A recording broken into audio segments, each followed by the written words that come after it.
listening to Random Ramblings with Rob. Yay! Yeah! Yeah! B to the R, O to the B, coming at you with the funny random rambling, talking about all the things that'll make that rain day sunny. Yeah, it's hot and popping, fireball dropping, come get your laugh on. Yeah, that's a concept, you know he be rocking, Rob got the facts and all of the gossip. It don't matter where you are or who you with, you gotta tune right in. Bring your girl into your girl to bring your friends, be Robbie lit. Tune in your crib, in your whip, at your job. He got new shows every Sunday. Here we go. What up, everybody? It is your boy B-Rob, and I'm back with another edition of the Random Rounds with Rob podcast. First and foremost, I'd like to thank you, the listener, for coming back each and every week or however you listen to podcasts. If you're a brand new listener, I appreciate you so much for giving my show a try. And if you're in the vicinity of the person that recommended you to me, if someone did recommend you to me, give them a crisp high five, or virtually, or you can send it through email, Snapchat, or however you do it. I don't even know if anybody use Snapchat anymore, because Instagram cornering the market. You can do stories on there, and all. I don't know why I'm plugging Instagram right now, but that's besides the point. Always fortunate enough to have a guest with me on every week. And we all know that this isn't a pro wrestling show per se, but we all know that I love professional wrestling. So we've had guests on here ranging from guys down there at ROW here in Houston, Texas, or well, Texas City, because, you know, Houston is a planet. We've had Kiefer Bartek. We had JJ Blake. We've had Brian Cage here. We've had Marty the Moth here. We've had Kiera Hogan here. We've had, who else we had here? I don't even remember. It's just so many names, and I ain't trying to disrespect none of them. I had my former training partner on here, Piper Brooks. I've had my former trainer, Damon Buchanan, here, the Mad Hatter, and so many other names throughout all levels of professional wrestling. But today we have two. Yes, we have one making his way through the professional wrestling, he's making his way through his professional wrestling journey. And we have a seasoned veteran here, kind of guiding him along the way. You've seen him on OVW, ECW, WWE's ECW, WWE, TNA. I'm stumbling over my words. That's how I do here. And, now he is down in Florida with Fighting Evolution Wrestling. My guest with me this evening, the Pope, D'Angelo Dinero, or you call him Elijah Burke, whichever one comes to mind. How you doing, sir? What's up, man? I got to first start off by saying that was one hell of an introduction. I couldn't think of a person who could have done it any better other than myself. So good job. Oh, yeah. I mean, I strive to come with your era of confidence when I speak my words or whatever. You know, I stumbled a little bit. That was only because you were here, though. You know, if it was just me in here by myself, I would have. Yeah, you know, hey, man, you're a pro, and that's what pros do. You know what I'm saying? We might have a little fumble or stumble, but we recover, yes, and we keep on keeping on. What's up, man? What's good with you? Man, everything is good with me. My house almost burned down last week, but we still here, so that's good in itself. Right. Good Lord. Yeah, certainly we love to look at the positive things in life when those type of situations arrive, and there's no more positivity to be added to that statement other than the fact that you are still here, my brother. Yeah, because the fire started a water leak, which the water leak put out the fire. So, I mean, it had to happen that way. Man. Hey, well, we're grateful for that, bro. Mm-hmm. But, sir, I mean, let me tell you, it's full transparency here. I'm 100% honest with all my guests. So for you, this is how this all came about. I was on Twitter one day, and it's funny how, you know, certain people come to your mind and everything. And somebody made a comment. I can't remember particularly what it was, but you, sir, you are notorious across the internet for having this one meme. It was you in the TNA ring, and it's to where you had this meme just scar on your face. And then all of a sudden it just slowly creeped and turned into a smile. And that GIF has just been floating around the internet for so long. And it's so funny to me every time I see it. And somebody made a comment and that GIF came to my head. And I was searching the internet and I was looking for it and it popped up. And then I posted the post and everything and it went out into the internet. And then I was like, man, I wonder what he's doing right now. And so I went through the internet. I found your Twitter account, found the email address, sent the email, got a response. Luckily you said yes. And here we are talking. So I just wanted to let you know how I come across and how this came to be. Yeah, man, that's pretty cool. I think in that aspect, man, I'm somewhat of a trendsetter, if you will, or something I love to be. Before the internet got to where it is today, man, that little piece there was already, before everybody started creating their own GIFs and GIFs, however they refer to it, man, that had already taken off, so much so that it is it's the top three most used in China. So much so, it's so used over there that I was able to strike a deal with a company over in China over that very image. Wow. I mean, they just pretty much how I did. They seen it and they was like, oh man, we got to get this dude over here. So, I mean, how was the approach? Again, startup company over in China. Excuse me. And they don't refer to their gifts over there as memes or gifts or GIFs. They refer to them as portraits. Oh, okay. And what they do is they take the inner part of an individual's face and they put it into their own cartoonish type characters over there. And I didn't know, they got merchandise out and they just wanted to capitalize on it. The company, F.E.W. Company over in China, and they so many people are selling fake stuff with me on it over there that they wanted to have the rights to it. They wanted 100 years, and I said, hell no. If it's 50 years. Yeah. Hell no. I'm not going to sign myself over to you for 50 years. That means I can't, if that takes off, like everything else has, then, I'm going to be stuck. I need the leverage in case I want to go somewhere else. If it takes off and be big over here in the States, as often happens when things happen overseas, we try to capitalize on it over here in the States. But we were able to come to terms and work out an agreement, and I'm happily, having them to represent me over in China and make merchandise and continue to put my brand out there in the form of the portraits that they make with the Mosquito Company. Man, that's freaking good. When we wrap up, I'm gonna have to get a link from you because I'm gonna probably have to give me what you got, like little dolls and handbags and everything with your face on it and whatnot. Look, man, it was just smart. It was very smart of the company, man.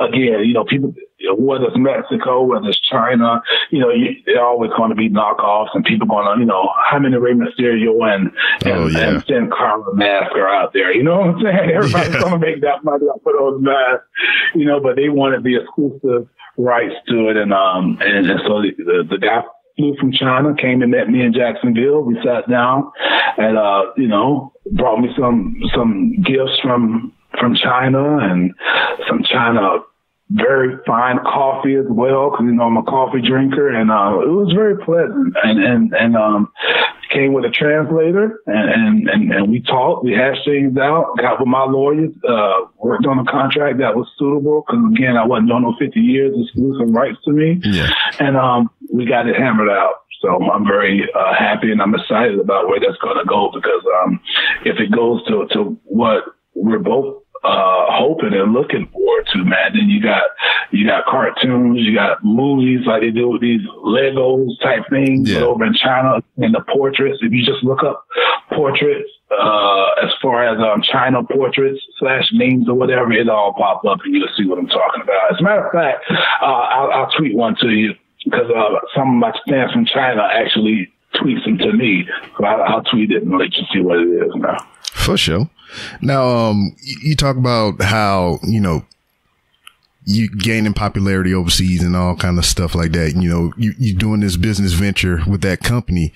Do you feel like, I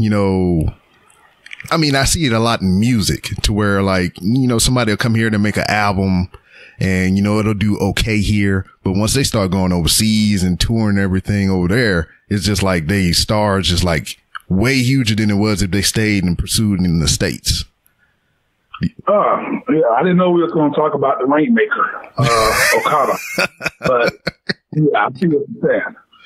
Man, you know what's funny? I was gonna bring something about that up, but it was just like I vaguely remember, and I couldn't find the footage to go back and jog my memory on it. But it was you and Samoa Joe, and you know I think Okada was like his little henchman or whatever the hell. You kidnapped this dude, strung him up in the back. And just, you know, was wailing on him and everything, and it's just like. You hit him a couple times in the ribs, and then you left off camera. Then you came back and you hit him again, and you left off camera. Well, the thing was, and not, you know, let me go ahead and just venture this conversation in a way so that we can let everything fall in line. Let's talk about the ability to ad-lib and your bosses, those in charge, having confidence in the talent to deliver, even if it's not what they had in mind. They have confidence. That's where your rocks come from. That's where your stone colds come from. Not that I'm putting myself on the level, but as far as being creative, I am linking myself in that process because I had the exclusive rights to be creative with the Pope character because, hell, I am Pope. Yeah. And credit to, gosh, if this get out, and I don't have a problem saying it, I've said it before, but credit to Vince freaking Russo, man. Mm-hmm. Vince Russo. He said, look, bro, Pope, look, I'm a 40-plus-year-old guy from New York. I don't know what Pope is. You're Pope. What will Pope say? What will Pope do? And that's all he ever had. So when it was time for me to do things and cut promos and whatever it would be, okay, Popey, what we got? That's what Vince would call me. Mm. Popey, what we got, Popey? You ready? I'm like, God dang, Vince, you didn't even tell me what we're going to do. What you mean? You know what to do? Just be Pope. And that's where a lot of the cool stuff, hopefully, you know, that people enjoyed from TNA. That's where it came from. Vince just let me be Pope. Yeah, and I can appreciate that because, like, I could tell that, like, you were comfortable doing what you were doing. Even when I look back and I remember and I watched some of your WWE things or whatever, it's just like they gave you something, but you still found a way to make it your own. And, you know, and I really appreciate it, and that's what drew me to your character. Cool, man. And I appreciate you saying that because even then in the WWE, yes, I was still taking creative liberties, sort of speaking. I was taking, because we didn't have to rehearse like they do today. Yeah. We didn't have to go over these lines and hit them. You know, you were given something and you were expected to hit the points. Now, yes, they still had promos and things rolled or scripted for whatever reason. But when it came to me, I had the king of all promos who was working with me hands on. You know who I'm talking about? There's so many, but no. There's only one king of promos. I mean, you could say two if you really want to go there, but there's only one king of promos. And Pope. I was going to say, Daddy. I was going to say Dusty or Flair. So, well, you know it wasn't Flair. But yes, it was Dusty. Yeah. So Dusty was my guy. Anytime there was anything going on with Elijah Burke, you with me, Dad. I got you. And that's what it was. So Dusty have a script in his hand or whatnot, and he would look at me and say, "Lodge, come here, Burke. Look at this right here. You see what they wrote down for you to say right here? I want you to read that. Read that right now. You see what they got?" And then he take the paper and he balls it up and he throws it. He said, "You talk to me, Daddy. You just let me deal with Vince and Stephanie, but you just do you." And that's what happened. You know, that's what happened. I knew what they wanted, but I never tried to be this word for word guy. I just wanted to, Dusty taught me to hit the bullet point and be yourself. And that is so, I might sound like, well, you said seasoned veteran and 15 years, man, but God dang, that's what's missing. That's what's missing today is that the ability to come across genuine and believable. When people see me even to this day or talk to me, they know they're talking to Pope. They know they are talking to Elijah Burke, the same individual that was on TV, that you watch on TV, that you heard on commentary. Whereas you come across some of today's stars, you go, hey, that was a nice act. Yeah. Oh, you're nothing like I thought you were on TV. Oh, you don't even talk like that. Oh, you don't even sound like that. So that's what I love about, the you say transparency, but yeah, that I had, to just do what I wanted to do in regards to being the Pope and Elijah Burke. All right, cool. I mean, I dig that. Before we get too far along or whatever, you've had a 15-year career, as you spoke of. I mean, you've been through, the bottom. I have. I am in a 15-year career, brother. Don't talk to me like my time. I'm sorry. I apologize. I kneel at the feet of Elijah Burke and I praise you humbly. I apologize, but you've been through all the paces. You've been down in OVW. You came up through WWE and everything. You went to TNA, and now you're down there in Florida with the Fighting Evolution Wrestling Company. I mean, is that something that you started, or is something you got a big hand in producing talent for? Yeah, man. Well, that's again. I was just talking to you about what's missing today, and luckily and fortunate enough for me, I am right next to the man, JB Cool, which goes by that name on Facebook, and Fighting Evolution Wrestling is a company that just hit its 3rd year anniversary. He worked with me, believe it or not.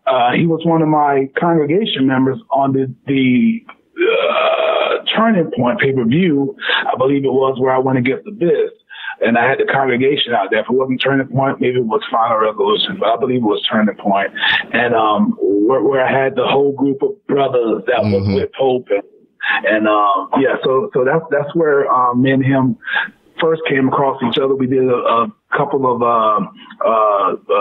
shows together, and he started his own company, and like I said, we just celebrated the big 3 years here, and he brought me in, and creatively, I'm the guy. I'm trying to help guide some of the younger talent here and people that are aspiring to be wrestlers, and refs and managers, whatever the case may be. It's all been offered here in South Beach, Miami, South Miami as I call it, South Florida, Miami, for Fighting Evolution Wrestling. So you can certainly, anybody that's listening that's in the area or want to come down to visit. We've had people come from Australia. We've had people come from the Philippines, just to come train here. And so we're doing some good work, and we're putting on some good shows. As a matter of fact, bro, we got a big show coming up, and this will probably air after that show. Yes. But we have a big show that's coming up in less than 24 hours, man, called December to Remember. And we're going to have Darren Young in the house. Which I personally look forward to whooping up on him. And I don't know if you saw it, man, but go to my timeline. My God, whether it's on Twitter, Facebook /Elijah Burke, Facebook.com/Elijah Burke. That's in the promo. This man had the nerve to say that he was going to Pope was going to show up wearing 2 boots, but he's going to leave with 3 boots. 2 on his feet and 1 up his butt. Say, hell no. Don't nothing go up Pope's butt. You're going to get that. Hell to them now. But yeah, so Darren will be here, and Vicky Guerrero will be in the house, man, and we got some big things planned. And then we got a big match with our champion, man, a Florida legend in his own right, Soul Man Alice G, and he's going to be taking on someone who you mentioned earlier, Ace Mayhem, who is a former developmental talent for WWE, who thankfully right now and hopefully for the foreseeable future, unless it's the WWE comeback calling, exclusive to our brand, man. He's exclusive and he is a beast. 2018, he has been undefeated. Whoa. And he currently holds a record for 2018 of 97-0. Yeah. Yeah, so tomorrow he's looking to make it 98-0 and become the F.E.W. champion. You know what I'm gonna do right now? I'm gonna go ahead and turn you over. Let y'all rap for a second, man. Okay, bring him in. Hey, here goes Shannon. Here go Ace, man. Shannon, what's up, brother? Nothing much, man. How are you? Man, I feel great. I'm ready to go to war. I've been training this whole week, getting these guns ready, getting these sexy abs ready for all the ladies to come by the show. Mm-hmm. wait, but Jack, what's the deal with the abs? What's the deal with the sexy, getting ready for the sexy lady? Why is that so? Because when you put your men down, when you put your opponents down in the ring, what you do to their women? I take them down, long stroke style. Yeah, that's him, boy. Yeah. I need the sound effect in the background. Yes, sir. But man, I got to watch a little tape on you before I came on with you and everything. And you was a big dude. I see your abs. I ain't gonna call them sexy, but I mean, they there. They better than what I got going on over here. But yeah, it's just how long have you been wrestling? First of all, I've been wrestling for 6 years. Okay, 6 years. And August 31st will make it 7 years. Okay, actually June will make it 7 years. And then so you're relatively new in the game or whatever. But what I usually like to get with some of the younger wrestlers that I've spoken with on the show previous is like, what was the hook for you? I mean, what drew you into professional wrestling? I've always been a fan of wrestling since I was a little kid. Going back to about 87 when I was about 3 years old. And I remember turning on the TV and, back then, I grew up poor. We didn't have cable. We had about maybe 6 channels. And in New York, you had channel 2, you had channel 4, you had channel 5, you had channel 11, and you had PBS, which was like channel 13. But every Saturday, WWF Superstars used to come on at noon. Mm-hmm. And I remember turning on the TV and seeing WWF Superstars on TV. And the first wrestlers I saw were the tag team Demolition. Oh, yeah. And they came to the ring and they had these masks on, and they took the mask off, and they had this face paint on, and they were sticking their tongues out, and it was red. And me, I'm a little kid, and I'm looking at this like, I thought it was the coolest thing I ever saw. Yeah. And I was immediately drawn towards it, and I've been a diehard fan ever since then. And when you're a kid, you have that platform to use your imagination and dream and think about the things you would love to do. And I remember making toy belts and stuff like that. And me and my friends would go outside and, have wrestling matches in the park and stuff like that. And it was just, it was fun enjoying pro wrestling, but also being a fan of it. I always wanted to be a professional wrestler, but as I got older, I started gaining interest in other areas, mainly theater and sports like football and basketball. Okay.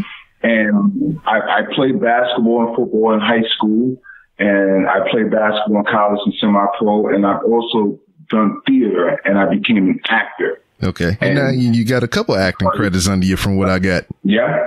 Yeah, you got I think you've been on Ballers and South Beach Toe and a variety of other television shows and movies. Yes, sir. Yes, sir. Yes, sir. Ballers was one of the main shows that I was on that people recognize me from. And it's funny because I played the defensive line coach for the Dallas Cowboys. And anybody who knows me knows that I'm a diehard New York Giants fan. Oh, that had to be rough. Everybody had, because I'm always bashing the Cowboys. I hate the Cowboys. And they're like, you got your first break on TV as a coach for the Cowboys. I mean, so let Pope step back in. I'm gonna come back in, and I see y'all still going. I thought this interview was about Pope, so let us do this for a second. Ace Mayhem, you got a big thing going on tomorrow. Yes, I do. You got the match again. Soul Man Alice G, who has been the champion for almost a whole year, and we are coming up on the anniversary of him being the champion for a whole year. And so it's this title versus your 2018 undefeated streak. Where do you think you'll be at, when you wake up on Sunday morning? What do you think? Are you going to wake up as a champion, or are you going to bed as the loser? Like, what's going to happen here? I'm going to wake up as the champion. Yeah. It was written in stone for me to be champion. When I walked through the doors at F.E.W, everybody looked at me like, whoa, that guy, he's the real deal. And I bust my ass every day to make the end result being F.E.W heavyweight champion. So there's no other way it's going to go down for me having the belt around my waist come Sunday. Well, I guess that's all that needs to be said about that. Yeah. Hey, the boy's he's physical. He's a monster in his own right, man. And I take the lady down, long stroke style. Hey, can folks talk now? Can I have my interview back? All right, man. I appreciate it. Have a good one. Lord, but hey, man, that long stroke style. That is something that he makes sure he get out every single time in every single match. But I look forward to it. And again, that's what I do, man. I'm enjoying helping the younger talent. I'll even use this moment of you, which I'm very I think is pretty cool. And thank you for taking that moment to acknowledge him and talk to him about his stuff. And my God, he was going a little long there. Yeah, I was trying to reel him in, but he kept it going, and that's the passion coming out. That's what that was. Yeah. Well, again, he's very passionate, and he wants to get everything covered. He wants to get everything out there, and hell, that probably was him if you heard the ring already in there taking bumps again. And that's what we like to see, especially guys like myself that's been around and have that same passion and drive that I have. Even to this day, I still have, because I wouldn't be out here, doing what I'm doing. I mean, I just got back from North Carolina, and I had I'm in the cage match, and Pope's coming on top of a darn cage, and I'm looking back and I'm going, what the hell, So, God, man, come on. But when it happens, it just happens. It just happens.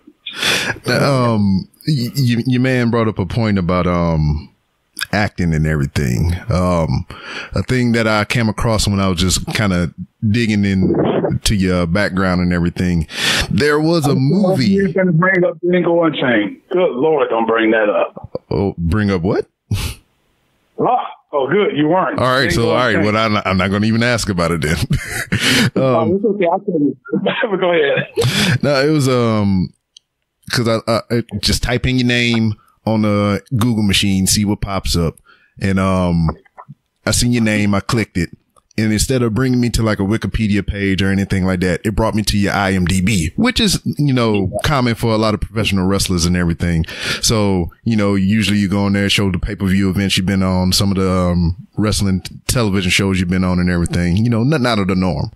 But I see here 2016, there was a movie, a short film, I believe, called Wounded and everything. Oh, man. So yeah.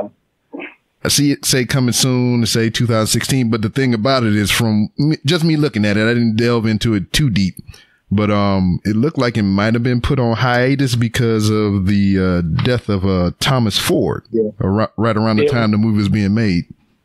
Yeah, it was. It got completed. It went to the film festivals, won some awards, but as far as why it hasn't gone any further, I'm not aware of. are familiar with. But Tommy, you know, to have the opportunity, and I saw it back, and it is such a it's a strong piece, man, and it's about, you know, brothers who were wounded, if you will, that went through some it's a childhood trauma. Yeah, the family abuse, if you will, you know, and having to, you know, experience things that you shouldn't, and so it left every brother traumatized in their own way. They dealt with the abuse in their own way, and it was a strong piece. And Tommy was our father. You know, it was his brother that abused his kids. So it was. Ooh, I mean, I remember when we were doing reading, when we were just doing the reading of it, it brought me to tears. You know, a lot of us was crying just reading it, man. It's such a strong piece. And Tommy, I remember Tommy coming up to me, man, or me going to him, whichever way it was. I don't want to try to put myself over, but we were in the room and we were talking. And Tommy, you know, I said, hey, man, look, you know, I'm the Pope. You the Pope of comedy, man, and you know who? You know, I'm the Pope in the wrestling. And he said, "We both Popes now." And it was just so. I mean, Tommy was so live. He was just so live, and by live, I mean the way you saw him on Martin, as we are probably more familiar with him than anything. That's who he was. And anytime you're an extension of yourself coming back to wrestling, that is when you're the most successful. When you are an extension of yourself. And Tommy was Tommy, man. So it was heartbreaking because his death came not too long after we finished that film. Okay. And after taking part in a film such as this, and, you know, even kind of experiencing a little bit of loss, you know, I kind of equate being on the film set, you know, depending on, you know, how it goes. I mean, you consider the people that you work with family, and, you know, you lost a little bit of your family, you know? Absolutely. But, absolutely. And that's how we were. Yeah. So, after that, did you even try to pursue any more film, or has there not been an opportunity presented yet? Opportunities have been presented here or there, depending on. But at the same time, you know, again, I did Dark Knight Rises, and, you know, I was out there filming for a whole week. They called me out for a nice part, and I was going to be on the, you know, they wanted me to be one of the henchmen, you know. And they had my picture up in the room, and like, yeah, we got this for you. We want you to do it. And they weren't lying. They had me as one of the top henchmen on the front line, except once it came time to do the actual footage, the stuntmen were in front of us. So, so I'm like, you know, and I'm like, wait a minute, man. You mean to say I came up and waste my time, and now I have to literally point myself out in the movie in order for you to see me in Dark Knight Rises? I was like, you know, but it was still cool, man. And, you know, to make the ties with certain people and whatnot and network. It was pretty cool, doing that film as well.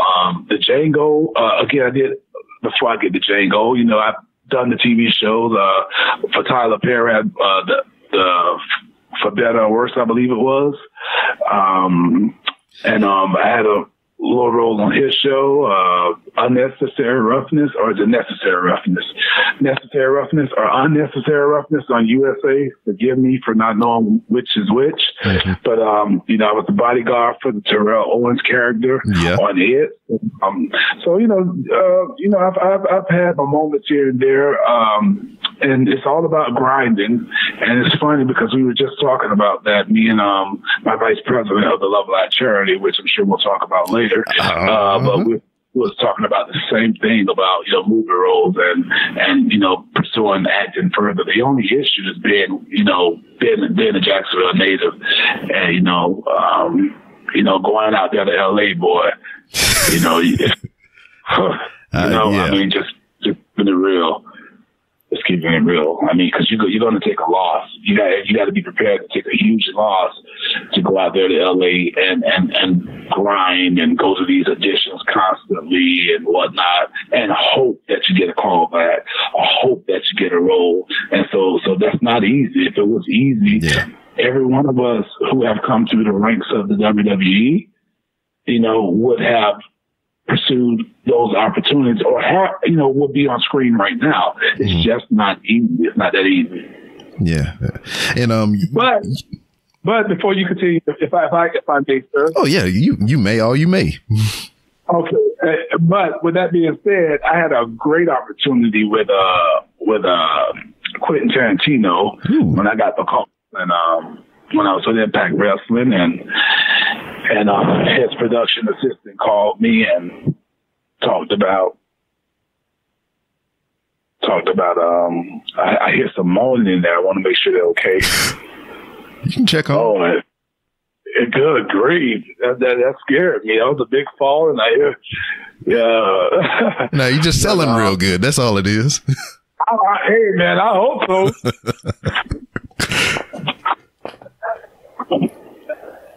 Okay, yeah, everything's good. Okay. So, yeah, I did the thing with Quentin Tarantino. I'm on set for 3 months, man. I'm supposed to be the, what's your boy, Leonardo DiCaprio's. I don't know if you saw the movie because I still haven't watched it. What? I haven't, but I haven't watched it. I'll tell you why in a second. But I was Leonardo DiCaprio's. I was supposed to be one of his mandingos. Hell, I'm not a bad mandingo to have. But I was supposed to do the fight scene in the house. I was on set for almost 3 months. I'm out there, got the beard going, got my hair taken loose, afroed out and everything, looking a mess. And all of a sudden, the Bound for Glory series started happening with TNA, and they called me, "Hey, we just need you for this one day." No. And that's when we were on Thursdays. And I'm like, "Hey, but today is my face day. They need me in the camera. They need me in the camera." And they were like, "Yeah, we'll fly you right back out. We'll fly you out, fly you right back in the next day." And so, TNA, that's where my bread was buttered. That was home. I was leaving to take care of home. And I had a decision to make. I could stay on set and possibly be reprimanded or no longer have TNA with me, and be able to be on the red carpet and have my name in Django and appear on the big screen in the movie that everybody knew was going to make waves and win some awards or whatnot, or I could forsake Django and go back, and do my job to which I was contracted to do. Yeah. And that's what I chose to do. And guess what? When I went back just for a day, they went on ahead and filmed. We were rained on. Leonardo DiCaprio was sick. So it prolonged and delayed our taping, our filming, if you will. And the day that I leave is the day Leonardo's feeling better, and they're going to go ahead and shoot the scene. And if you watch the movie, there's a scene where they're fighting inside the house. Yeah. The scene goes, and one of them was supposed to be your boy. Yeah, I'm upset now. Yeah, so I lost out on that opportunity. They called me and said, we got to go with your, the guy behind you now, that we have on standby. We got to go with him. And, we're sorry, Quentin has selected you. He has selected you personally. Again, I had the pictures when they wanted me to come do it, when they reached out to me and said, we want to select you for this part. Marcy was her name. She sent me the picture with she sent me a picture of the pictures on the wall with my picture circled where Quentin said, I want him. Yeah. So it was a heartbreak, man, for me. It really was. It was a heartbreak. So I have never watched the movie. I have it, but I just can't watch it. Man. Yeah, I would feel the same way too. Shit, I don't even think I want to watch it no more now. I'm upset. I'm legitimately upset, man. I don't know why, but I am. I'm supposed to been, again, I only know this stuff because I was there and I know what I was supposed to do. When Leonardo died in the movie, I'm supposed to have been carrying him on my shoulder in this casket or whatnot. So that's one of the things I remember I was supposed to be doing as well. Cause that was in my script, but, hey man, it was good to chill with Quentin Tarantino and, talked to him personally, had fun, smacked him on his big butt. Baby Fox now, we got a locust or grasshopper, whatever the hell it was, flew in the van while we were all heading back to the hotel or to the set, whichever it was. But so it was cool, to have Samuel Jackson seemingly not breaking character because he was staring me down as I was walking by the porch to go use the restroom. So he was staring me down, But yeah, so that was pretty cool. I mean, I remember walking past Samuel Jackson on set, man, and Sammy, he's an amazing talent. I think we all can agree on that. But man, he stared a hole through me, and I don't know if he was ribbing me or just, I think he was just staying in character or whatnot. But boy, it wasn't that nice. Like, God dang, man, you gonna speak? You gonna speak? You gonna say something? I'm like, what's up, man? I mean, that's that Southern thing too, man. It's just like, if you're gonna stare, you're gonna say something, Yeah, he had that black snake moan look, like, like, geez. And Kara Washington, man, just reminiscing right now, and I'm going to turn it back over, man, just to be on set with her. And she looked at me, well, again, I don't want to sound like I put myself over, but she had me all messed up because I didn't know if it was a signal or what, because, Hope ready to bounce, you know what I'm saying? So, and I mean that in the most flattering good way there is. The most respectful way possible. I got you. Yeah. Absolutely. Well, with being a professional wrestler and everything, I mean, you was talking about opportunities being presented, and I know a couple of times with when I think TNA was on Sci-Fi, or maybe even were you with WWE when it was on Sci-Fi for a little while? Yeah, that's when they launched the ECW on Sci-Fi. Yeah. So. Yeah. There was a lot of crossover stuff because you spoke about being on USA, and then they had the Unnecessary Roughness series that you got to have a role in, and then that wasn't through WWE. I did Unnecessary Roughness during my break from TNA, probably in 2013. Okay. So how the Ghost Hunters thing came about? That's kind of what I was leading to. And what was that like? Yeah, I figured that was I ain't done by a long shot, bro. But that was a WWE opportunity thing. That was a crossover with the WWE, and so I was able to go into that based off of interest and from Ghost Hunters and who would be the best for it and whatnot. And it was around that time that I was starting to push the Black Pope persona, so to speak. And so it was just a prime opportunity. I had already become Black Pope on their website, the ECW, WWE.com/ECW. So I was already Black Pope. I was one of the guys that did a column every week on the ECW.com. And, unlike many others, I was actually answering emails and responding to people personally. And when people found out that it was actually Elijah Burke that was responding, I had a lot of gimmick names. I'm the Paragon of Virtue. I'm the Guy Light. That's what it was, the Guy Light and whatnot. And when people started reaching out to me and like, man, I didn't know this was you, and they started telling me their problems or asking for advice, I thought to myself, I said, well, Self, what in the world can we do? Like, what type of gimmick or a name could you be? Like, 'cause these people are crying out, people asking for help, prayers, thoughts, leadership, whatever. And I just thought to myself, there's never been a Black Pope. I don't want to be, there's already been a Deacon Batista. There's already been a Reverend. You know what I'm saying? Yeah. So I was like, what can I do to be different? And at that time, I said, you know what? I'm going to call myself the Black Pope. There's never been a Black Pope. And that's how Pope was born. And that segued sort of kind of into me going to ECW, to the Sci-Fi Channel's Ghost Hunters or whatnot. And let me tell you what, I got more of the Pope character when you went over to TNA. And I can remember, I forget the exact year it was, but I know it was on St. Patrick's Day. And I thought, that's stupid thing to do to try to book a house show in Savannah, Georgia on St. Patrick's Day, one of the most biggest St. Patrick's Day fest in the United States. So wow. I wasn't even there, but I was still, I was at the St. Patrick's Day fest. I was in there in, I forget what, place TNA did the show at, but I know you weren't there because I would have remembered that for sure. But I know the only thing I wanted out of all the merchandise, they was giving away the little brown bags with the DVDs in it and all that stuff. I got one of those just because it was cheap. But the only thing I wanted after seeing it on TV was them doggone sunglasses. Yeah. And I got Pope shades. Yep. And the Pope shades were the number one seller at one point.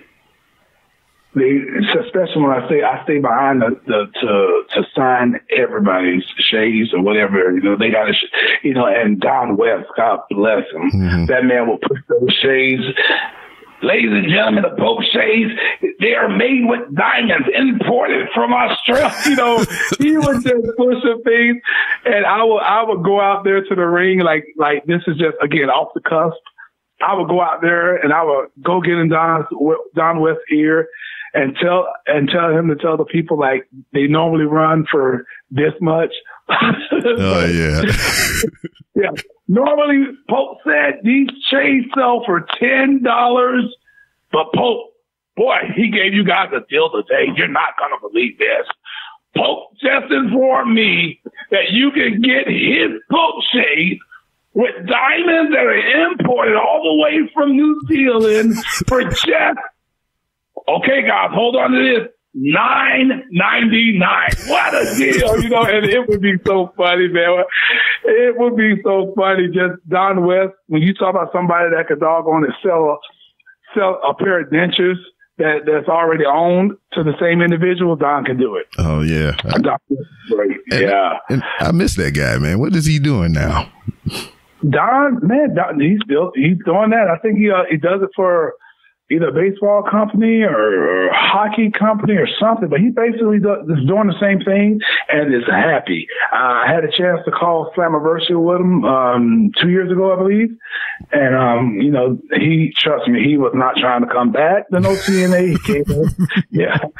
He wasn't trying to come back. He just came in to do the appearance and, sold some stuff from him. They got rid of all the merchandise that was quote unquote TNA at the time. Mm-hmm. They used him to get rid of all those merchandise and sell it. He did that from home, set up a camera, green screen, and just did that at home. And he said, "Nah, man, I'm not trying. I'm too happy. I'm stress free. Yeah, I'm happy. Yeah, I'm making money. I'm gonna get to spend time with the wife. I'm home. I don't need it. I'm good." So yeah, Don was great. Man, that dude was great. He really was, man. He really was. And I'm sure that always, as long as there's a Jeff Jarrett around, he'll always have a job if you need one, because Jeff always bring back Don West, and that's what's good about being a great person and a hard worker, because Don did it all. Mm-hmm. Now we kind of jumped all over the spectrum as far as your career goes and everything, but this is where we kind of fact checked our Wikipedia here. We got here for you that a former corrections officer and amateur boxer. I know they played that up on your character for television or whatever, but is there any validity to that? Well, first off, I guess I got to go back on there and change that, because I was a dual officer, so I don't know who went and edited that, but that's what I tell people about Wikipedia. Mm-hmm. Why the hell y'all go to Wikipedia for anything? Because me and my help, my assistant, she goes on there and makes sure everything stays the way it's supposed to be anyways. Yeah. Why do people take to Wikipedia as a fact? When people like you and I can go to the computer right now and go change it. Yeah. Well, I mean, that's why you're here. I got the source. No. I'm just saying. Yes, I started in corrections, crossed over. I got dual certified to become an officer in Jacksonville, and I left at my 5th year. Once I got a call from Jim Cornette saying, "Hey, Elijah." It's Jim Cornette. I'm pretty sure you appreciate that. You lost the race lock, but you got something. We can train you. You're talented. You're in good shape. I understand you used to box. Well, don't worry about it because we can show you how to throw a work punch so you don't knock nobody out in the ring. So if you want to come back up here to OVW and train, I can't guarantee you're going to get a contract with WWE, but I can almost guarantee you're going to get a contract with the WWE. And that was dream realization right in front of me. That was a dream, and therefore, instead of continuing to ride around, until I could get my own car, do the ride-alongs and all that stuff. I said, man, I'm going to go ahead and, this is a once-in-a-lifetime opportunity. And for a lot of us, it is. Some people get second and third chances to go back. Some don't want to go back, but it was a once-in-a-lifetime for me. And I'm not saying that I won't ever go back because I get it all the time in the NXT and all that stuff. Mm-hmm. But yeah, so that is accurate. My boxing record, what does it say? On here, it says real life professional record is 98-1. On what they said on television was 103-1. 102 by way of knockout. Some stupid have no time to do anything bastard went on there and changed it, but I hope they hear this, you little bastard. But go find something to do. Don't be out there trying to ruin my stuff. But yeah, the real record is 98-1. Okay. My professional record, our amateur record, tough man, all of that is combined into that. Okay. Because I would do tough man here in Florida. Mm-hmm. We do tough man competition, and I did the amateur boxing, and the Guns and Hoses. They put me in the Hall of Fame 3 years ago, in the Guns and Hoses Hall of Fame. That's the ring that you would see on when I was commentating, that nice big ring. So yeah, I had quite the impressive record, and I was the showman, the showman of all showmen. I was going out there putting on the show, and being a trendsetter, and now other people try to do it. So in as much so, we were only allowed to go out there and box in a tank top and the shorts. You have to have on the FSB or that's for Fraternal Order of Police, or you had on the fireman jersey. And, I just threw caution to the wind, and man, I went out there full Ric Flair style. And when I say full Ric Flair, I'm not talking about a bathrobe. I'm not talking about some cheap knockoff robe that you can buy in the store. I'm talking about seamstress of my own, tailored to fit me. I'm just talking about, I went all out. Mm-hmm. I had guys dressed in suits, bodyguards, so I would go in and I would deliver a show, man, and they wanted me to do that every year. So yeah, I lost one time, and I was trying to get to 100. Yeah. Sometimes I fought twice, just because I knew I was, ready to get out of it, and I was trying to. I did stop at one point. But what happened was, during one of the Tough Man shows, I show up with my lady on my side. I just came from church, as a matter of fact. I had on my Versace shirt and my dress shoes, my slacks, and I'm sitting VIP. And one of the fighters whom is a regular, who I consider a friend at the time, and then to this day, but we just not personal or close or anything like that. Yeah. But he was doing what we call a Thunderdome match. And a Thunderdome match is basically a 2-on-2 or a 3-on-2. Excuse me, a 2-on-2 or a 3-on-3. Mm-hmm. And what happens is everybody get in for a round. Oh, yeah. Everybody gets in for a round, and if everybody survives, then everybody gets in for the finale. That's what they call Thunderdome. So sometimes it could be 2-on-3, 3-on-2, or 3-on-1, and that's the person say, hell no, I'm not doing that. Screw it. I give but that's what happened. I showed up, and it was a guy called Gator, who was my friend. And he was boxing, fighting with about 300 plus pound white guy. And they were fighting two guys. And the other side, there was a near 400 pound black guy. That's right. So they were trying to pair by weight. Yeah. And this black guy, this 400 pounder man, he ate up that 300 plus pound white guy and made him quit in no time. Like, he didn't knock him out or anything, but he just beat him up so bad that the guy just like, I can't. Mm-hmm. And he got out. So in Thunderdome rules, now it's going to be a 2-on-1. Mm. And they knew I was there that night. And so all of a sudden, the announcer said, hey, my fighting name was the Ayatollah. That was my thing. I was a cop, an officer, so I didn't want people to know my real name. I know, you know what I'm saying? Because, I didn't want things to get better.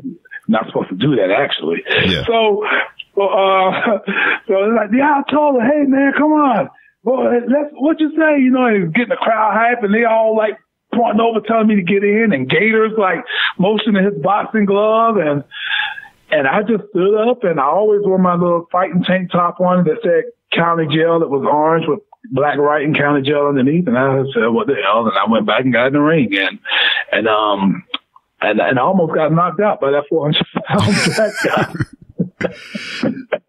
No. Good Lord. He was throwing, when I say he was throwing haymakers, man, he was throwing haymakers. Yeah, you probably throwing hay bale machines at you. Man, listen, all I did was call him with a straight left jab to his chin. I felt a whiff. Nobody knows this. I felt a whiff of his glove, and it knocked me through the bottom rope. Yeah. And I got up and I started trying to do my little Shawn Michaels / Ric Flair / Jeff Jarrett strut, shaking my head. But if the ropes weren't there, brother, I would have fell through it because my world was spinning. And he barely touched me. So now, come on. And you know what the announcer had the audacity to say? Ayatollah, come on, man, stop playing. Because they're so used to sitting there. Always, putting on a show, clowning around, and they just knew I was just putting on. And so when they referee checked me, like, you good, man? Even the referee didn't think I was hurt, but I was, man, it was spinning in there. I was seeing stars. And so when they started back up for us to continue the fight, I just ducked and dodged, let him swing, and because he was throwing those haymakers, and when he came across with that right, and I ducked underneath and came back up, I just caught him with a left to his chin. And he went straight down. Man. All right. So I've had a guest on here, James Gabsy. He did some MMA training and fighting and everything or whatever. And I'm going to pose the same question to him. To you that I posed to him. What would compel you to want to get punched in the face? And I'm going to what compelled you to want to get punched in the face and raise you to that's why I got the hell out of it. No, really. Again, as I gave you the example with how I went to the ring, I had the wrestling belt. I had them carrying the U.S. title and the World Tag Team title to the ring of WCW at the time. I had those brand new belts. I was a fan, just like, obviously, like everybody else. That's why we do this. Yeah. Mark, you want to call it a mark, but yeah, so I had those belts, man. I only had the passion to entertain. There were people that I knocked this one guy out. I called him and I knocked him out, and I'm trying to get people in to help him ASAP. Because I have a heart. I care about people, and so I don't want to get beat up, but I don't like beating people up either, but I just wanted to go out there and entertain. And luckily, my drive and will to want to entertain, it was quenched by me getting the opportunity to get into the field of which I am to this day, and that's professional wrestling. Word. Now. Yeah, I didn't get hit much now. I didn't get hit much. Oh, yeah. I'm looking at the record and you validating it, so I believe you didn't get punched too much. Yeah, man. But through all the things that you've been through, earlier on in your career, and whatnot, all the way up until today. You're still hooking in and jabbing in there. And by the way, from the first time I seen you on television, seeing you perform in the ring and everything, all the way up until current day today, you look the same, man. I mean, how you do it? You got like some secret elixir or something? You got some Pope magic that keep you in shape? What's going on? Man, just trying to just living healthy, man. And I know that you hear people say that all the time. You want to talk about somebody that looks great and don't look like they looked a couple of years or 10 years ago. Google Shannon Moore and go to his. go Google Shannon Moore. Good God. That man, Shannon Moore looks like Big Papa Pump era 1999. Good Lord. I mean, he's in phenomenal shape. Oh, yeah. And all I'm going to say about that. But yeah, man, I just, I don't do the drinking, don't do the smoking. And, I always try to watch what I eat or whatnot. Got room for improvement, just like anybody else, man. But I just try to keep it together, bro. Just try to keep it together. Yeah. Now, I mean, I never really asked any of the other performers that came on the show, but like, how hard is that? Just for everybody else to kind of comprehend what y'all guys go through. I mean, you're on the road here and there, in and out of hotels and wrestling rings and everything. And how hard is it to try to maintain that healthy lifestyle and perform and drive here and do this and do all those other things? Very, very hard. And as much so, like right now, I'm doing the intermittent fasting. That's one of the things I do, especially if I feel myself getting gone out of control. You asked if I had any special elixirs or Pope magic. No, but I definitely had a lot of Pope curses and Pope drugs, if you will, drugs of choice. And that is simply milk and cereal, and any form of animation, adult animation like Family Guy or Bob's Burger or American Dad. I cannot watch those without having a huge level of cereal or two. You know what I'm saying? So I want to always be a big kid at heart, and that's good Lord. So that was that hurts. So I was able to go through my withdrawal period, and and when I say the withdrawal, and I do intermittent fasting now, and it's kind of I try to eat just within the 8-hour period, and stay in the gym. Yeah, man. It's hard on the road, man. Just so everybody know, as you mentioned, it's very hard on the road to maintain. And sometimes, just yesterday, when I arrived in Miami, the first thing I did, I went to Walmart. I got a bag of a steamer bag of green beans, and I brought a rotisserie chicken. And there's my lunch, and it was my dinner too. Because you got to just try to find the healthiest option possible if you plan on being in the healthiest shape possible. Yeah, cool. Now, another thing that I ask a lot of performers when they come on, how was your first bump? Do you remember it? Oh, yeah, I remember. Then it was good. It wasn't hard. It wasn't.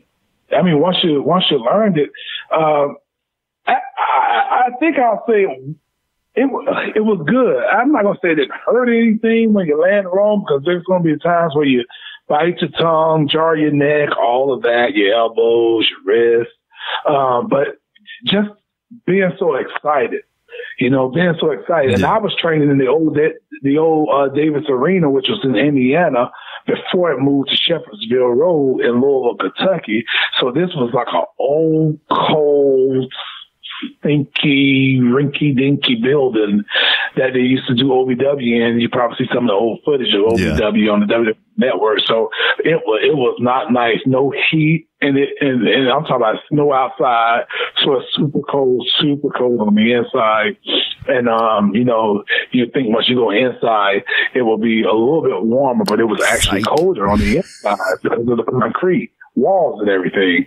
And I was being trained by Nick Ninsmore, but it was all fun. The hurt, the pain, it was all fun. It's like, man, this is what it's like. This is the journey. Mm-hmm. So it was embraced wholly and fully by me. Maybe not as much today, but certainly then. Yeah. Now it's like I ain't bumping unless I got to. You know what I'm saying? Yeah, I understand that. Yeah, you gotta save it. Yeah, man, gotta save when I'm training the kids. And then, like, you know, I got just like before you and I got connected here. You know, I got to get in him bump for you. Okay, well, you're gonna bump extra now. Mm-hmm. You know, I got to get in him, show you how to do this, show you how to take this bump, that bump. Come on. See, that's when you get your star pupils up there. You'd be like, all right, yeah, you explain it. And then you'd be like, here, you guys demonstrate. And boom, there it is. Right. Yeah, certainly. But again, that itch, man, that drive, you'll never not lose it. You know, you just not. I mean, and even for those when they become Arn Anderson, you know, and I don't think I'll be out of line in saying this, but if maybe for health reasons only, but Arn still gets in the ring. Oh yeah, I believe it. Even to this day, he still gets in the ring, and I'm sure even to this day, he still has the itch to want to bump for somebody. I'm sure he probably had them bumping, but I know, you know, when I was up there, Arn was still bumping. He would get in the ring, show us how to do stuff, and still take a bump.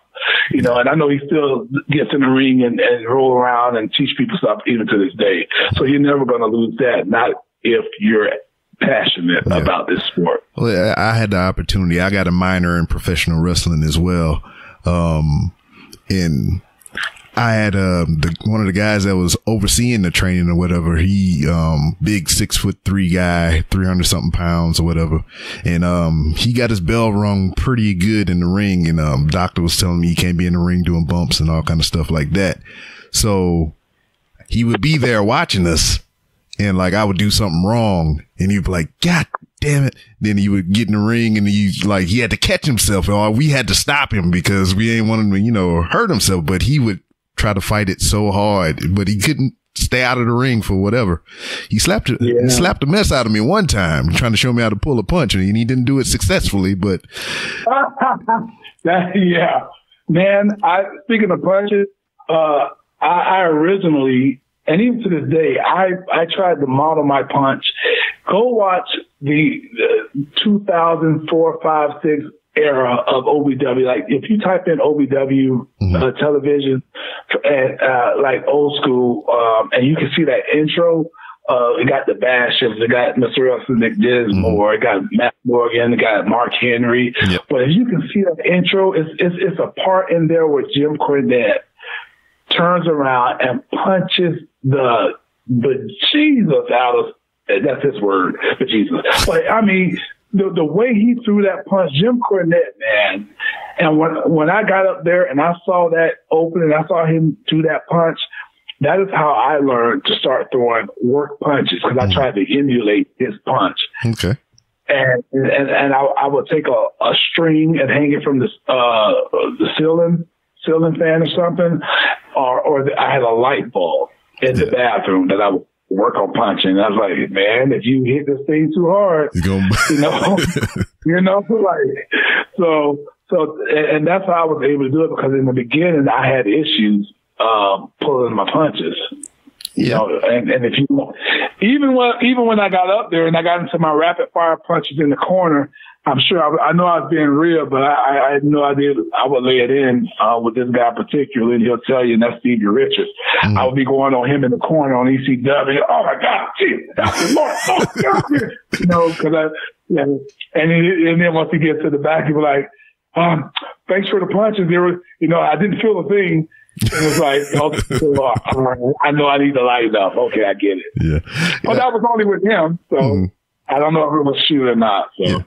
I watched a little bit of OVW stuff earlier today or whatever, and I forget who it was, but because you bring up the punches and everything, how you had a little bit of difficulty with it, and that was kind of cited in the Wikipedia article. So I went back and I looked at some of the earlier stuff just so I can see if where the change started happening at, because I watched one match and you didn't really throw punches per se, but it was like a lot of short forearms and everything. Yep. And that's one thing I was taught, and I teach the kids today, and when I'm on these indie shows and they ask me for advice or whatnot, but why are you doing something you can't do well? Yeah. You making us all look bad. You make yourself look bad. You make this person who's trying to make you look good look bad. And then you're doing something that look bad but hurts like hell. And it's like, why are you doing it? If you can't throw a punch, throw a forearm. Mm-hmm. And so that was my thing with the forearms, was just my way of being safe until I got to the point to where I could throw them like there was nothing to it, and when I got up in the E, that was, me being a boxer and everything, that's who I am. So I certainly had to incorporate it into my work. And so that's why I always, that's why I had to 4 up. And that's why, once I got him in the corner, I went with those body shots to the head to the body, and started with those rapid punches, and that was just a little takeaway from the late Vader as well, where I started coming up to the head and, whiffing them and all that. So that was one of the cool parts. You take a little something from everybody and you make it your own. Ain't that right, Rainmaker? Okada. Oh, what another match I came across, it was and I'm being facetious when I say that and I do that, but hats off to Okada. Yeah. Because that's what you do, man. And he was always he was such a good guy to be around, and it's the sincerest form of flattery for me. And for you to go up and to go to Japan and take the aspects of the Pope character and do it, make it your own. Great. That's cool. Just like when I see people do the double knees and in the corner, whether it was Paul Burke or Sasha Banks, whether it's the other kid that was what was the Asian? I can't remember his name. He was from NXT too. But there's so many people that I've not seen do the double knees in the corner. I like when people do stuff that I created. Mm-hmm. That's not people hit me up all the time. I saw this person do this. That's great. I mean, that's a shout out to me. Yeah. I don't have a problem with that. Pope is cool with that, Daddy. See, go ahead. I got some points on that sentiment that you just brought up. But what up? See, I feel like you're reading my mind right now, because I was just about to bring up the New Breed versus the ECW Originals, the Extreme Rules match. I think it was on ECW television. And the end of that, what I remember is you flying halfway across the ring, double kneeing Dreamer in the back through the table. And Sabu. Oh, Sabu, I'm sorry. And I was just like, God dang. Cause it looked so good. And I can remember whenever I had my little foyer into training or whatever, that was one of the moves I wanted to put in my move set. Now the moves and everything, I'm looking at current WWE television and some of the other things, even New Japan. I don't know how long the move been around though, but the thing that they call the sling blade, the one that Finn Balor do, the one that Seth Rollins do, the one that Tanahashi does in New Japan. The first person I ever seen do that was JTG. Oh, because you're talking about the calf wrangler. Yeah, like the shout out or whatever. Yeah. I know the calf wrangler is where the calf wrangler was Jeff. That was Cowboy James Storm version of it. Mm-hmm. But that was ducks under and switched from one arm and then comes around with the other arm. Yeah. Mm-hmm. Yeah. So Yeah. So, anyways, in Impact Wrestling, we call that the calf wrangler. That was because James Storm. James Storm is the guy that'll take everybody to move. Even if you're going to wrestle right now, and that's my boy. That's my boy. But James, hey, that's what it's there for. He don't care. Mm-hmm. You know, he don't care. So if Flair wasn't Flair, he'd probably put the figure 4 on right before Flair went out to the ring. Yeah. So I don't know. I think Jason was probably one of the first persons that I saw use the move. Yeah, and then I've noticed there's a lot of tropes, especially with a few. Well, I don't want to say it's what I've noticed, but I've noticed that a lot of black wrestlers would use some variation of the flatliner. I don't know why that is, but like what I think Bobby Lashley had a variation of it. Shelton Benjamin has a variation of it. Cedric Alexander has a variation of it.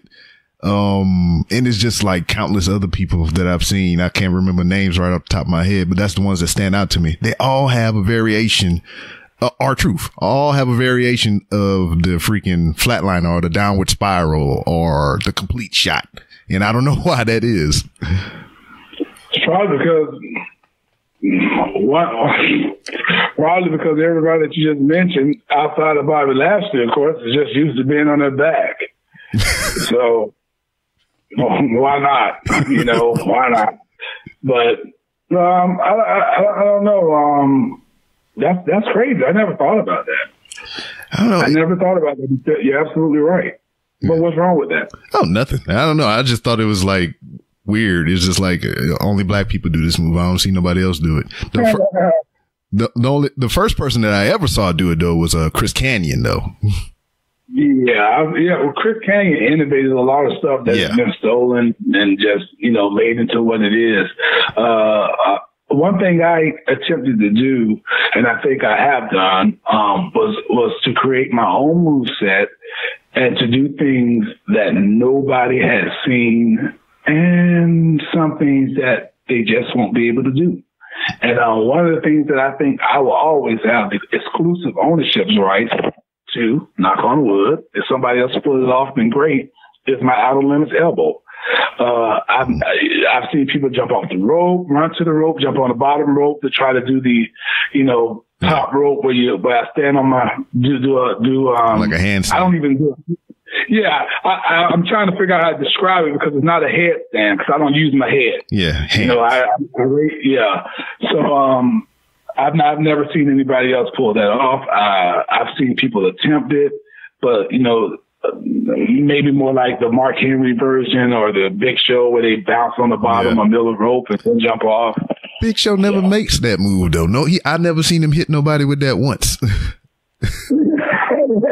Never. You got to get him down somehow. But yeah, I mean, I don't know. My 4-up punch is Pope's. It's Elijah Burke. You might see somebody drop down and slap the guy or something, but Dustin Rhodes, Goldust style. But ain't nobody. Look, I don't think anybody's confident enough to throw a 4-up punch the way I do it.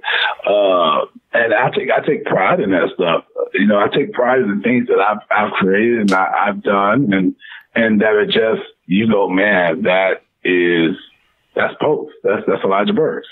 And that's what we kind of want to. At the end of the day, all of us want to have something to be remembered by.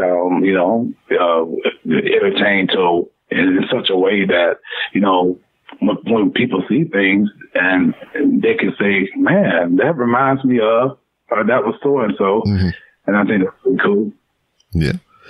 But as I told you at the top of the show, your lasting impression on me is your confidence. The way you were able to speak and present yourself, on camera and in the ring and everything. And it was something that I really appreciated. And, outside of the GIF or GIF or whatever people call it, the portrait, that's one of the other reasons why I wanted to get you on the show and just chop it up with you a little bit and, spread more words and wisdom of the Pope to the there world. You go. Hey, ain't nothing wrong with that, man. And certainly, I'm glad that you came across it. I'm glad that you reached out. The funny part is there are so many interviews and podcast requests that I have just I just haven't gotten to, you know, and it's crazy, man. That's crazy that somehow you and I made it happen.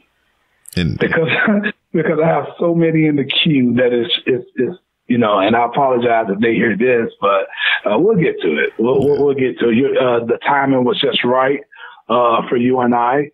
And it's cool. You know, I'm down here getting ready for this F.E.W. show. I was able to take a break. You know, our biggest show of the year, which is going to be tomorrow, 7 o'clock at Chorus Spring High School. And I know this will air before then. But the cool part is the reason I love F.E.W. is because it's ran by a guy who has a mind like me, where we're community focused, and we love helping the community and people that are in need of help. Which is why I have my charity, the Love Alive Charity. So if you're listening to this, you can go visit love-mark, that's a subtraction sign, alive.org. I always try to get people to donate $1. And while that may seem like little, you know, well, we have to go through my Facebook and delete people just to add people. You know, I got all these people that follow me, and I got all these quote unquote friends on Facebook. But if I just had the friends that on Facebook alone, not the almost 100,000 on Twitter, not the, you know, 40,000 on Instagram, at the Black Pope, by the way. Yep. But if I had them to donate $1, man, can you imagine my charity? You know, we'd be able to do so much more. But my event for my charity, the Love Alive Charity, is coming up on January the 12th. And this year we've added something different to it, a little extra added bonus or a different aspect, I should say, but I consider it a bonus for me personally, is because F.E.W. is going to come from Miami all the way down to Jacksonville. Last year they helped out. The talent here helped out. We served over 500 people out of Burger King. And that's what's cool about my charity. We don't feed them out of a bag. We don't give them peanut butter and jelly sandwiches or cold cuts or bologna. We feed them out of Burger King, yo. And that's the cool part. And we don't just feed them, we clothe them, we give them hygiene products. And these are a lot of homeless people and displaced families. That's what we focus on. We focus on the lower end of the community, those people that are on the streets, don't have nowhere to go. We have brand new blankets for them. We give the blankets to the people that are sleeping on the streets. We give shoes, whatever we have that we can contribute to help make someone's life better. And just to say, hey, look, if you don't feel like you love, we love you. And that's why we're doing it, because we're putting our own money into this. I swipe my own card, okay, every single year. And I just reach out to people and say, hey, look, if you got $1, man, if you could forsake $5, I mean, say I'm not going to eat a Happy Meal a day, because some of you don't even finish your Happy Meals once you get them. You don't even finish your value meals. You eat it until you're full. I saw a family at McDonald's when I went to get a sweet tea for my sister. They didn't even fit. They had all this tray of food and all these fries. And hell, if you're going to eat McDonald's, you got to eat the fries. Yeah. Man, they just got up and just went and threw it all in the trash. And my heart, it just sunk. It just sunk. Because it was watching somebody throw trash, food that they didn't want, into the trash at a McDonald's on the outside, and watching a homeless guy walk up to that trash can, remove the lid, and go on a savage hunt, or whatever they call them, to find that food that was thrown away and put it right in his mouth and start eating like he just found a gold mine. Yeah. And so that is what started the Love Alive Charity at that moment. That's what started it. You know, I grew up in the area where homelessness and people on the streets were a common thing. I used to walk past people going to get a box of cereal for Saturday morning for me and my family. You know, I used to see homeless people going to school constantly. So that's where my heart is. And that's always loving to help others. And that's what Fighting Evolution does on a consistent basis as well. And they're going to join me on January the 12th. We're going to do our love drive. That's what we call the event, where we just show love to the people that need it. People in the women's shelters, well. They come with their kids. Man, we have coloring books, book bags, and all the necessary tools for them to achieve academic success on the inside of it. And again, we just do our thing. But this year, Fight Evolution is going to come down. They're going to help us with our love drive, and then we're going to run a show that night to benefit the charity. How cool is that? That's freaking amazing. And if you're listening, if you're hearing me right now, if you want to request more information about the charity event and help out or donate or do something, the email address for that is thelovealivecharity@gmail.com. All one word. Amen to that, man. So we appreciate it, and I appreciate you giving me the time, the opportunity, and the platform to share it about my charity. Had you not given it to me, I would have taken it anyway. So, yeah, I believe it. But no, real talk, man. I think it's always cool. And you know what, man? I love when I do an interview and I feel like I'm talking to somebody, you know, that's just chill, that's just cool, and like somebody that I've already known.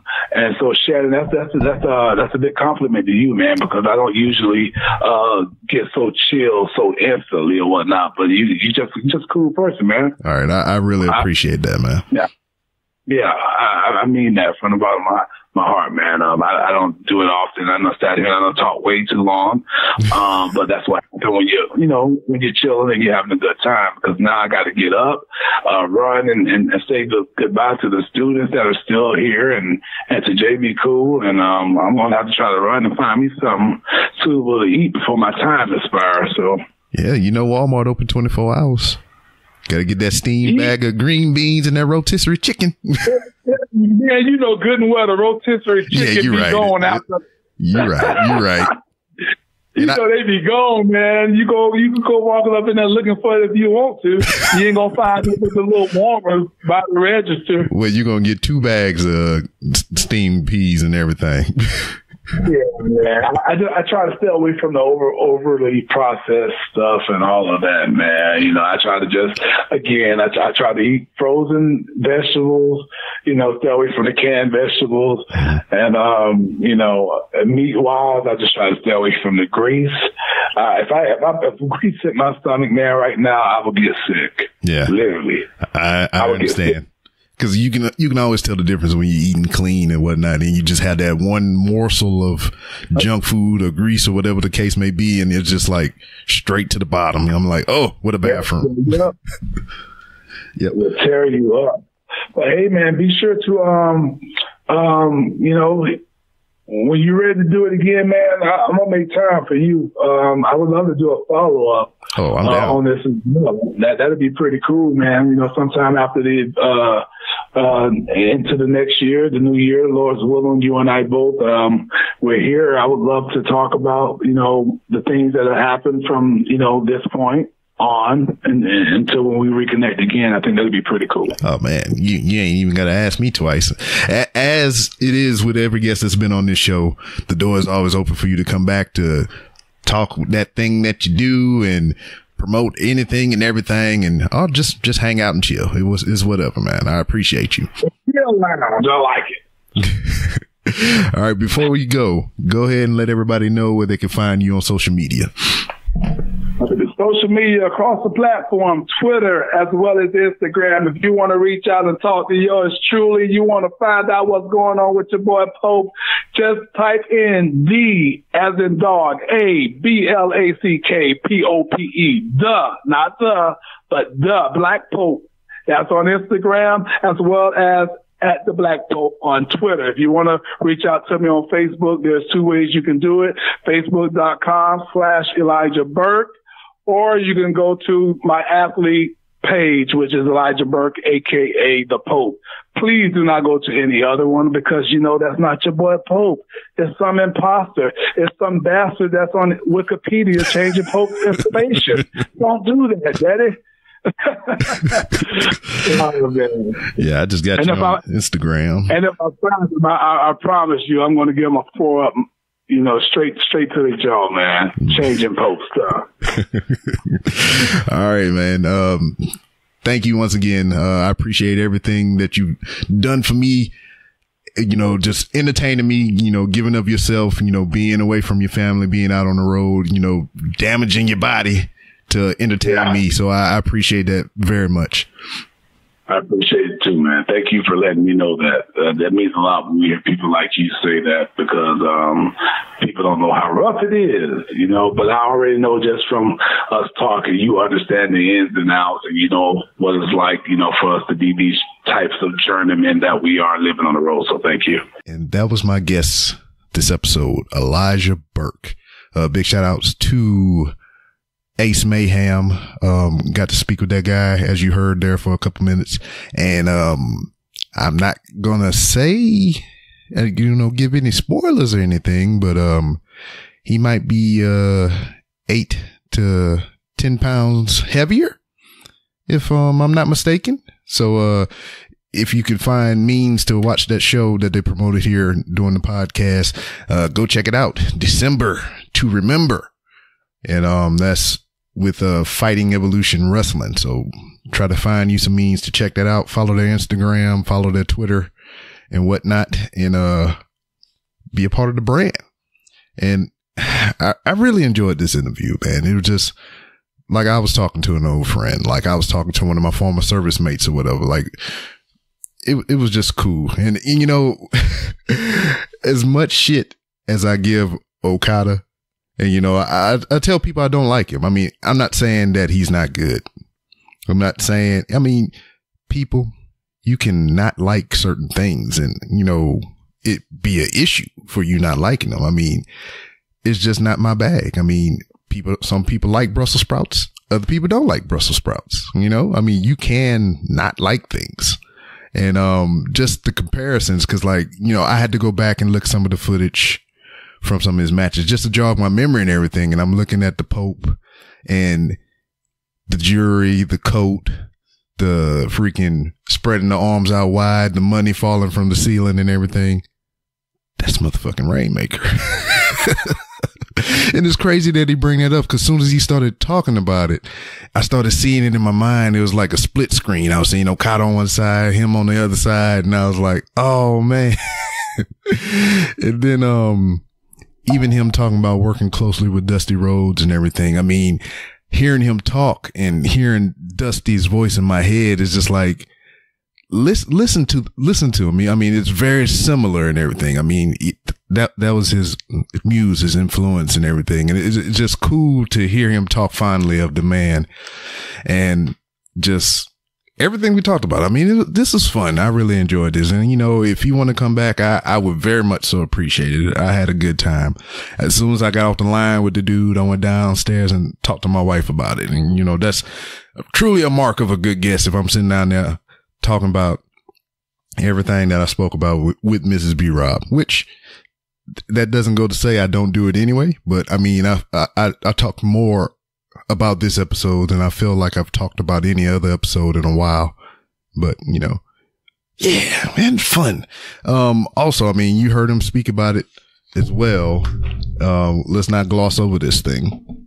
Charity, giving of yourself, for the betterment of someone else. Homelessness is a bad thing.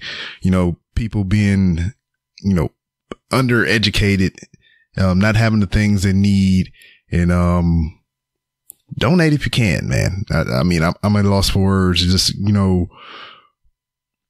replaying some of the stuff in my mind that I've seen, especially here in Houston. I mean, the homeless thing is just like, it's just crazy around here. And, you want to help, but sometimes there's people out there actually gaming the motherfucking system. And here I am cussing now that the interview over.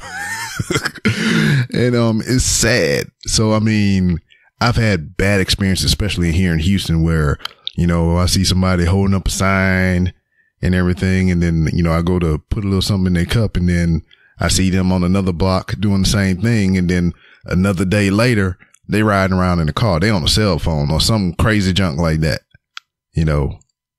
But I mean, you can't take your bad experiences out on other people, but let's have a moment of charity here. You heard him speak about it.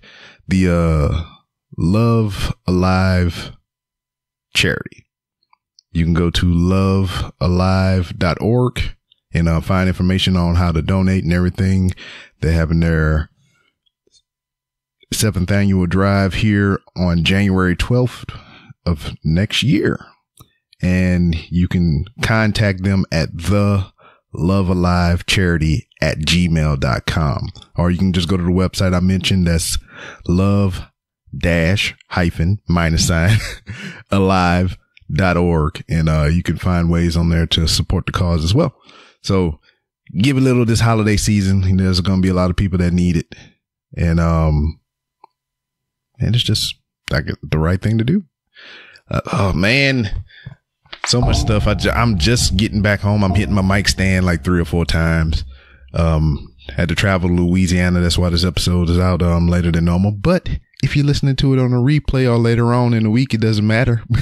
Here I am. I'm dating myself again. But yeah, went visit some family. Had to clear my head a little bit. Had some things that I was dealing with. I mean, you've heard me speak about it. I mean, my house almost fucking caught on fire. Almost up in flames, and we just got this place, almost a year ago. February will be a year that we've been in this house. And just the thought of it just being gone just like that it's freaking scary, man. I'm just lucky that it was, it went down the way it did. And I'm lucky nobody was hurt. And I'm still here, podding the casting the pods and whatnot. But yeah, support the cause. Lovealive.org. Love-alive.org. If you're in the Jacksonville area, go to the website, check out some information about the event on January 19th of next year, which is right around the corner, a couple of weeks. And donate. Go see a free show. Help other people out. And speaking of helping people out, I'm going to help myself to this outro and get on out of this hair of you all or earbuds or whatever it is. Man, I'm just all over the place. Just got off the road. I'm tired. Need to wash myself, shave my face, and get ready for the work week. And I got some other great interviews coming up. One gentleman that I found by chance, cause this is the 3R show, the Random Rambles with Rob. That's 3 R's. And I'm doing the Wrestling is Trash podcast. I'm doing, the podcast with Mrs. B Rob, which we'll be recording on the Monday. That is tomorrow as of me recording this now. And, I put out a tweet and, I used the hashtag 3R brand. This is my brand. If you look at the new podcast, they have my little logo in the corner somewhere. So I search my hashtags when I use them, and I came across an actual clothing line called 3R brand.